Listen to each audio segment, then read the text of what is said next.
What's up, y'all? You back rocking with your boy, the Expert Bowler at Expert Bowler Gaming.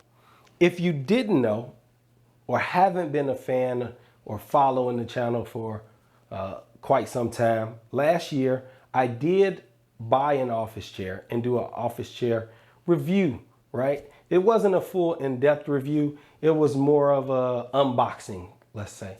But this is gonna be more of a long-term review. So this office chair that I have here, I bought about 10 months ago. So I'm gonna do a 10-month-ish review. So almost a year. And this is the Mainstays bonded leather mid-back manager's office chair from Walmart.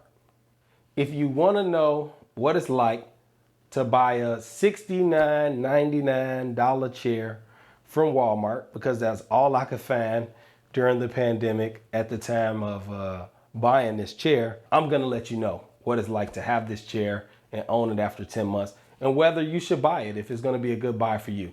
Very simple chair, very easy to put together. I really don't have any complaints about the way it came in the box or the assembly or any of those things. I don't have any complaints about anything like the wheels or build quality. I really haven't had any issues with build quality. I've been using this chair like you would use a typical office chair, sliding it under my desk and rolling it around a little bit on the carpet. No issues.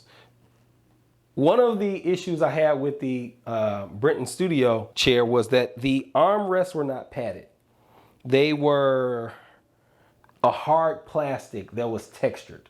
So one of the things that I do like about the Mainstays chair, which was around the same price as I paid for that Brenton Studio chair when it was on sale, is that the arm pads are padded. I really like that. It makes it a lot more comfortable when you're sitting in the chair for long days doing 10, 12, or 14 hours or maybe 16 hours sitting in the chair. The backrest, as it's a mid-back chair, is decently high. The Brenton Ruzi Studio chair I had was a little bit higher, but I think this is acceptable. It'll work in a pinch. I think this would be a good chair, like if you got kids and they, game or do something like that.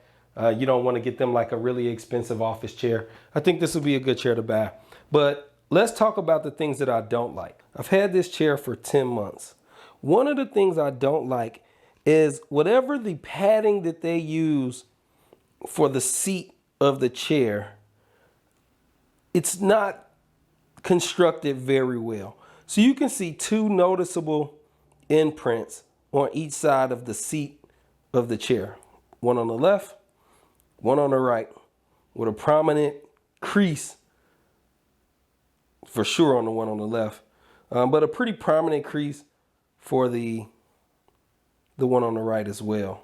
And what this translates to where my legs come in contact with the chair and where my butt is and everything in the chair. So that's basically a mold of where I sit and how I sit in the chair. So when it comes to comfort, I believe this chair was moderately comfortable, at least initially, but not so much now. This chair is not comfortable at all. It started not being comfortable around 3 months ago.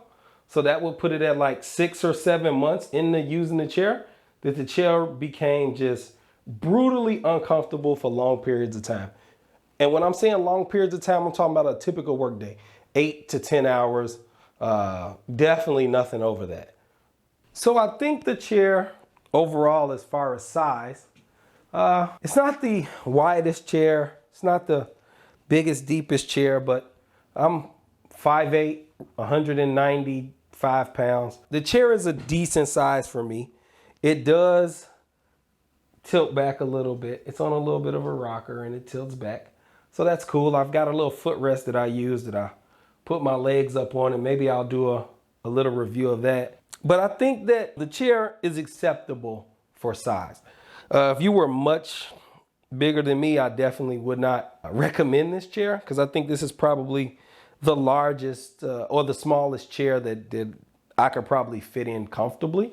I mean, I'm not touching on the sides or anything, but just kind of the placement of the armrests and compared to my size is probably the smallest that I would think is acceptable for an adult.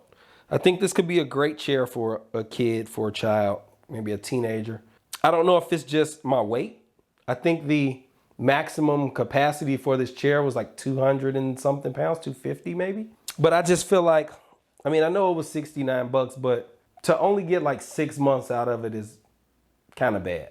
Would I recommend to buy this chair? I think if you have no other choice, buy the chair. It's only 69 bucks. It'll work in a pinch. If you got guests that come over that, you know, might want to sit down in your office with you, you showing them something for a short period of time, the chair will work fine. If you got kids that come in your office and sit down with you for a short period of time, the chair will work fine. Is this something that I feel like you can have long term that'll save you money as compared to buying a $300-400 leather office chair? No. But for 69 bucks, I mean, in 6 months, $10 a month, I guess it's not that bad. But I need you to stay tuned because I will have a new office chair review for you shortly, because this Black Friday, we ordered another office chair. And we might make this a little series. Maybe every Black Friday I'll order another chair and I'll test out another chair for you. So if you guys like that, comment down below. Let me know what you think. Maybe we'll just do an office chair a year, and you all can help support the channel and maybe start throwing some chairs out there you want to see. Maybe we'll see if we can make that happen. But thank you a lot for checking us out over here at Expert Bowler Gaming on YouTube. Make sure you hit that subscribe button. You throw a comment. You like my videos if you like the content. And I'll see you next time. It's the Expert Bowler at Expert Bowler Gaming. And we out. Huh.